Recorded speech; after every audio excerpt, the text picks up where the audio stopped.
네, 여러분 지금 우리가 성탄절을 앞두고 보내고 있는 이 시기를 교회력으로 뭐라고 하는지 아시는 분? 네? 네, 우리 교육부는 확실히 선생님들이라서 다 잘 알고 계십니다. 대림절입니다. 저희 교회는 공식적으로 대림절을 지키지 않기 때문에 잘 모르지만 저희는 교회력으로 대림절을 보내고 있습니다. 대림절에는 이미 오신 예수님을 기념하고 다시 오실 예수님을 기다리는 시기입니다. 그래서 성탄절 전으로 해서 4주 동안 대림절을 지키는데요. 이때는 촛불을 밝힙니다. 촛불 5개의 촛불을 밝히는데요. 진한 보라색에서 점점 하얘진 옅어지는 순서로 촛불을 밝힙니다. 이 각 초는 소망, 평화, 기쁨, 사랑을 상징하는데요. 그리고 마지막에 성탄절에 흰색 초를 밝힘으로써 우리 가운데 오신 그 예수님을 기념하는 그런 전례들을 행하게 됩니다. 또한 대림의 초는 진한 보라색에서 흰색으로 그렇게 가는데요. 그 이유는 그리스도의 탄생을 기다리고 또 다시 오실 예수님을 기대하는 우리들의 마음이 이제 점차 그 초가 맑아지는 거죠. 하얘지는 것처럼 우리의 영혼도 우리의 심령도 그런 식으로 우리가 흘러가야 된다. 우리의 죄를 회개하고 돌이키고 깨끗한 마음으로 주님을 기다려야 한다는 의미에서 그렇게 합니다. 우리도 하면 참 좋을 텐데 이런 의식을 통해서 주님의 오심을 다시 한번 실감할 수 있는 또 그런 시간이 될 수 있는 거죠. 이처럼 이런 공적인 예배 의식을 통해서 촛불의 의미를 되새기면서 대림절을 의미 있게 보내는 것은 굉장히 중요한 일입니다. 그런데 이런 전례들, 이런 공적인 예배 의식들이 더 중요한 이유는 무엇이냐면 이 촛불들이 그저 그 공간만을 밝히는 촛불이 아니라 사실은 그 촛불은 날로 어두워져가는 이 세상을 밝히는 촛불이고 죄로 날로 악해지는 우리의 심령을 밝히는 것이 되기 때문입니다. 오늘 본문은 우리가 어떻게 구원을 받는지에 대해서 중요한 신학적 원리를 설명하고 있습니다. 에베소서 2장 8절로 9절은 이렇게 말씀합니다. 우리 8절로 9절을 다시 한번 함께 읽어보도록 하겠습니다. 시작. 너희는 그 은혜에 의하여 믿음으로 말미암아 구원을 받았으니 이것은 너희에게서 난 것이 아니요 하나님의 선물이라. 행위에서 난 것이 아니니 이는 누구든지 자랑하지 못하게 함이라. 아멘. 말씀에 따르면 우리는 은혜로 구원받습니까? 믿음으로 구원받았습니까? 난독증이 있습니다. 네, 다시 한번 볼까요? 은혜에 의하여 믿음으로 구원받는다. 둘 다 필요합니다. 죄송해요 여러분, 둘 다 필요합니다. 은혜에 의하여 믿음으로 구원을 받는 겁니다. 우리는 은혜로 구원받고 동시에 믿음으로 구원받습니다. 여기서 은혜는요 우리의 구원의 근거입니다. 근거. 그리고 믿음은 우리가 믿음을 받는 통로라는 것이죠. 그래서 유명한 신학적 명제가 있어요. By grace through faith. 은혜에 의하여 믿음을 통하여 받는다라는 것입니다. 이 은혜와 믿음의 관계를 설명하는 어서 오렴 믿음과 은혜를 설명하는 유명한 예가 있어요. 제가 물에 빠진 누군가를 구하려고 합니다. 그럼 뭘 던져줘요? 밧줄을 던져주겠죠. 그럼 그 사람이 그 밧줄을 붙들고 나오겠죠. 여기서 질문이 생깁니다. 제가 밧줄을 던져서 그 사람이 살았습니까? 아니면 그 사람이 밧줄을 더 잡았기 때문에 살았습니까? 둘 다죠. 둘 다입니다. 그런데 여기서 선행되는 게 뭐예요? 밧줄이 던져져야 되는 거죠. 밧줄이 던져지지 않으면 잡지도 못하는 겁니다. 우리가 구원받는 것도 마찬가지라는 거예요. 밧줄이 은혜이고 밧줄을 붙드는 것이 믿음이라는 겁니다. 그래서 믿음은 은혜를 받는 수단, 통로 또는 그릇입니다. 우리는 베풀어진 은혜를 붙드는 것입니다. 붙들 뿐입니다. 그렇게 구원을 얻는 것입니다. 그렇기 때문에 우리는 믿음을 자랑할 수가 있어요, 없어요? 없습니다. 우리는 붙잡은 것뿐이에요. 살려고 잡은 것뿐이에요. 9절의 말씀대로 행위를 통해서 구원을 받은 것이 아니기 때문에 자랑할 수가 없다고요. 예배를 얼마나 열심히 드리든 교회를 얼마나 다녔든 성경을 얼마나 통독했든 내가 하나님의 말씀에 얼마나 순종했든 삶의 고난을 겪었지만 내가 그것을 믿음으로 견뎌냈든 공동체를 위해서 얼마나 희생했든 자랑할 수 없다고요.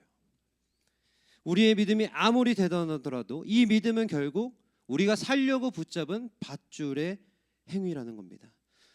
죽을 상황에 밧줄을 붙잡는 게 자랑거리가 될 수 없다라는 거죠. 그럼 은혜란 무엇일까요? 은혜. 팀 켈러 목사님은 은혜를 이렇게 말합니다. 은혜란 줄 의무가 전혀 없는 사람이 받을 자격이 전혀 없는 사람에게 준 선물이다라고 말합니다.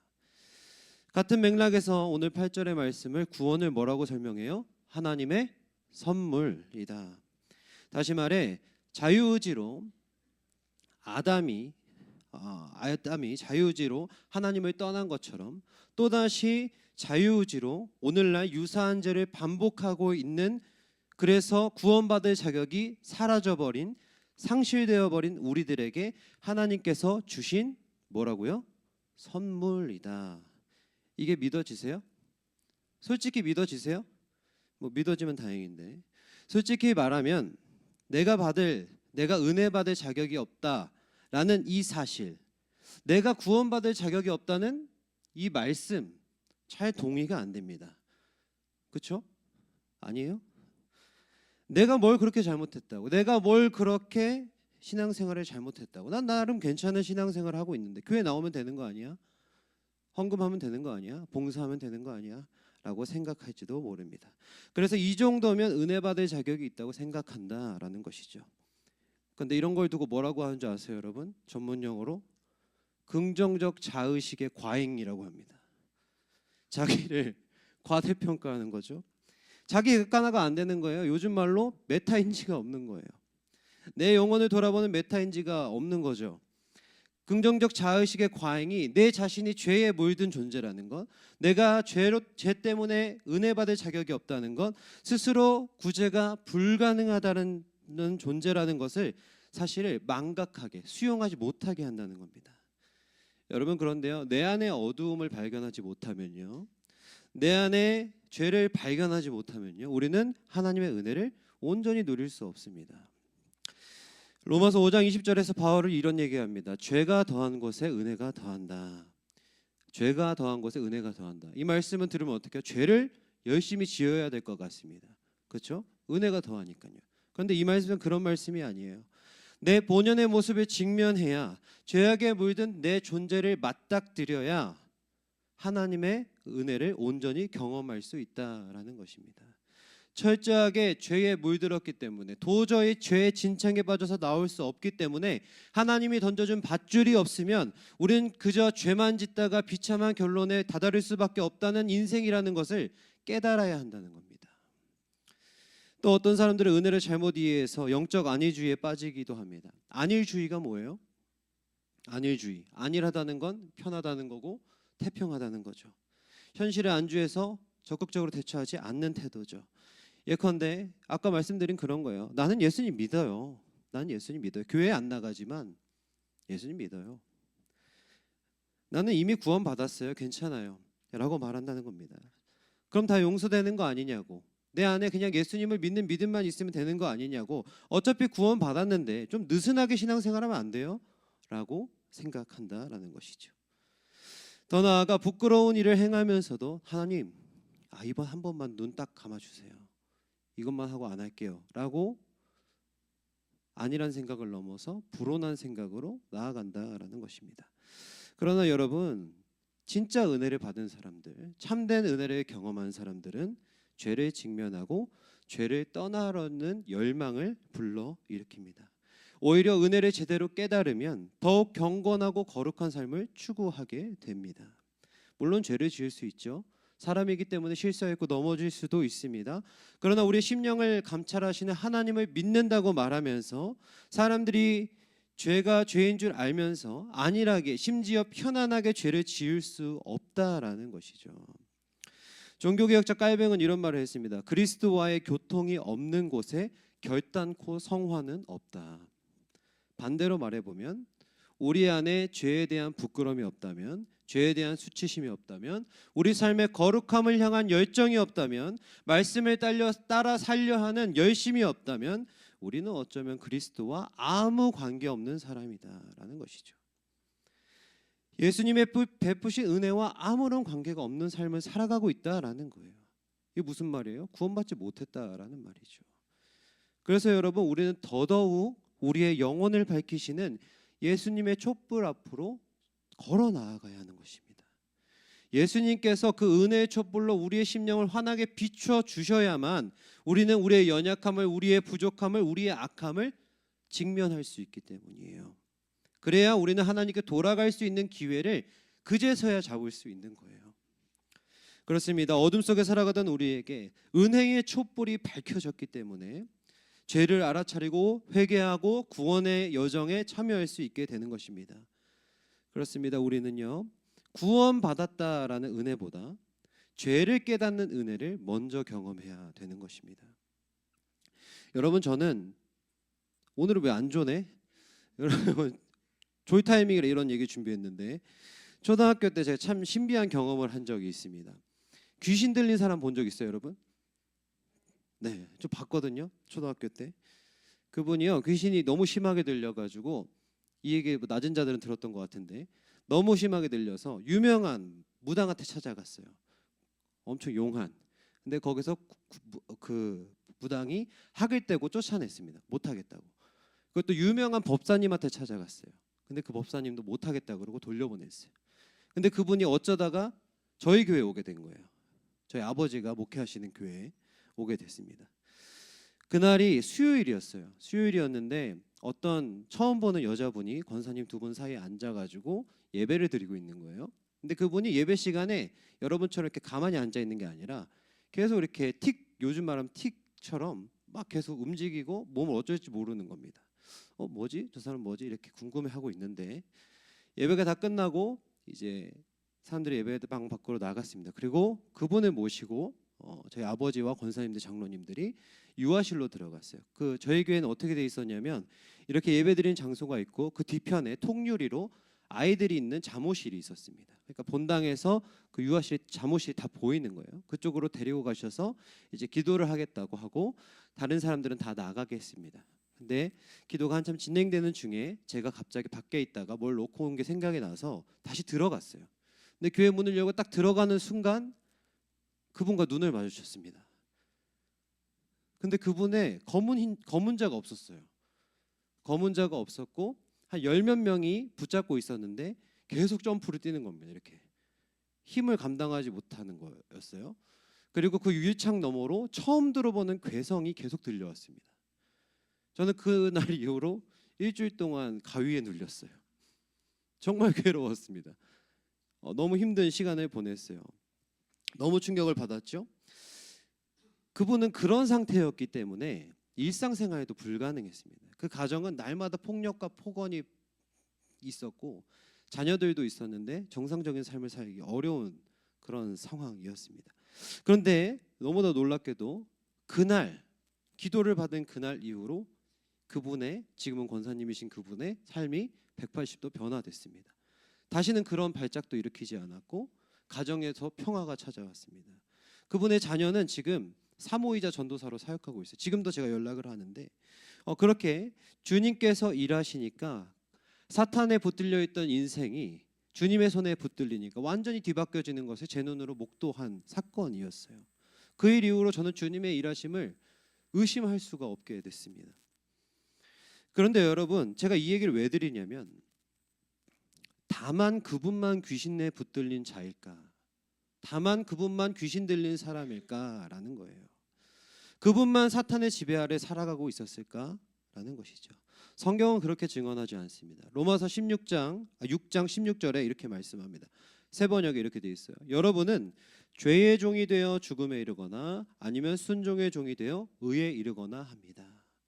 다시요. 여러분은 죄의 종이 되어 죽음에 이르거나 순종의 종이 되어 의에 이른다. 둘 다 가능하다는 거예요. 우리도 귀신에 붙들린 삶을 살아갈 수 있다라는 거예요. 우리가 만약 예수님을 주인으로 삼지 않으면, 주님을 쫓아가지 않으면, 주님을 찾지 않으면 죄와 사망과 사탄의 종노릇을 한다고 성경은 말하고 있습니다. 물론 여기 앉아있는 여러분들 표면적으로는 멀쩡하잖아요. 말짱합니다. 이상한 모습이 드러나지 않을 수 있어요. 아무런 변화가 없을 수도 있습니다. 그런데 표면적으로 보이지 않는다고 해서 없는 게 아니거든요. 그래서 우리는 지금 내가 어디에 누구에게 무엇을 쫓고 있는지를 점검해 봐야 된다라는 겁니다. 차라리 표면적으로 그분처럼 드러나면 쉬워요. 알 수 있어요.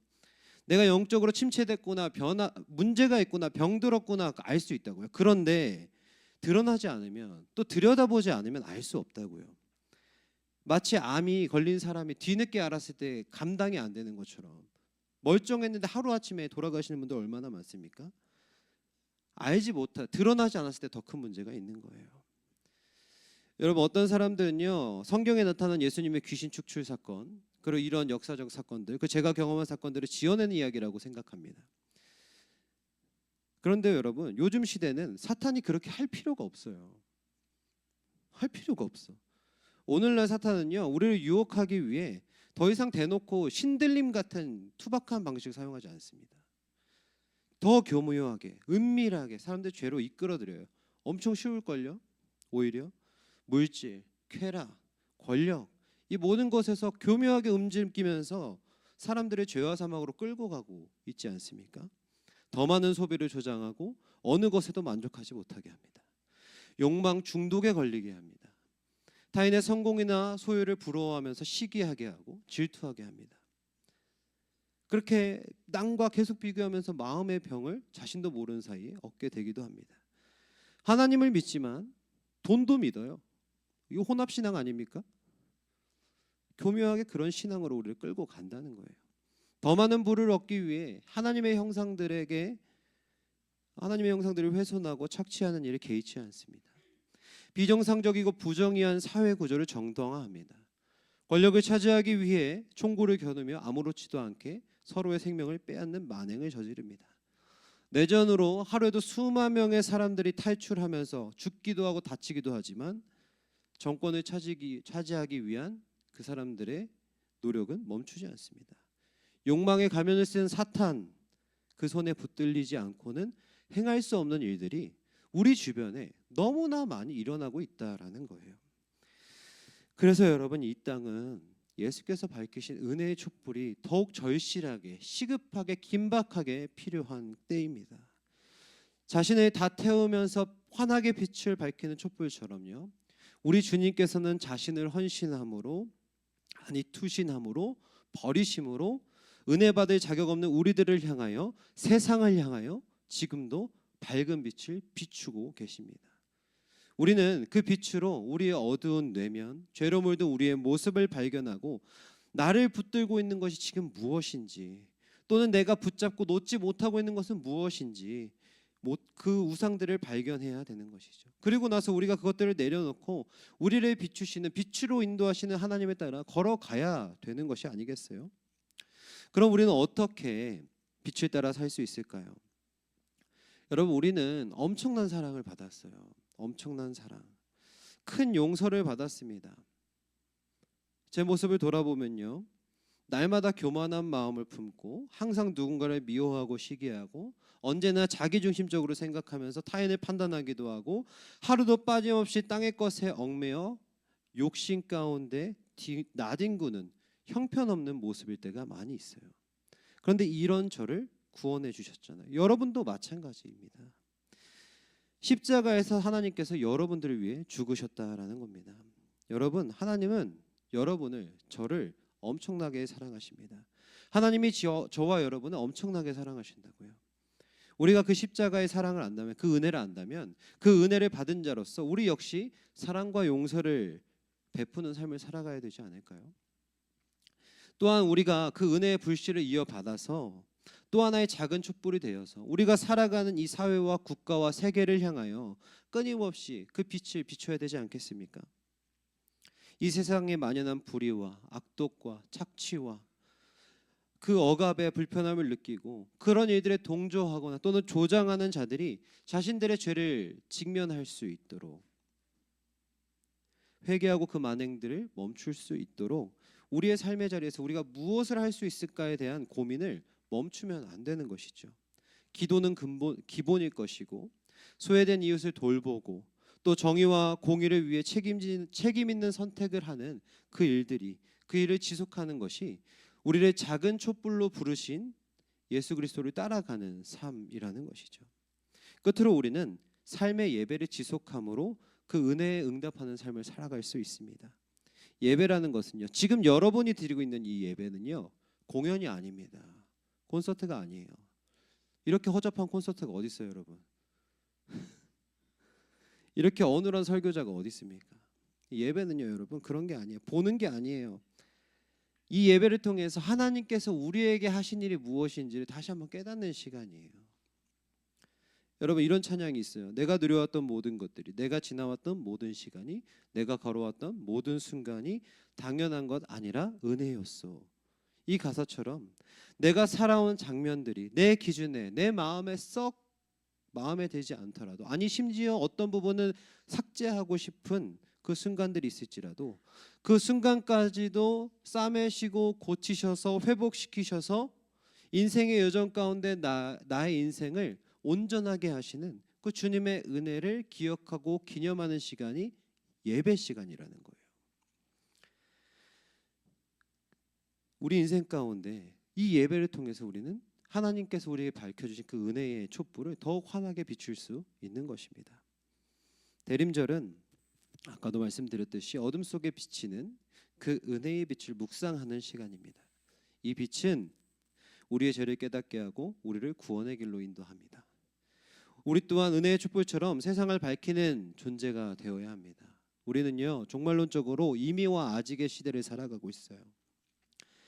이때 우리는 하나님의 은혜를 기억하며 사랑과 용서를 베풀고 정의와 공의를 행하며 삶의 예배를 온전히 드릴 수 있었으면 좋겠습니다.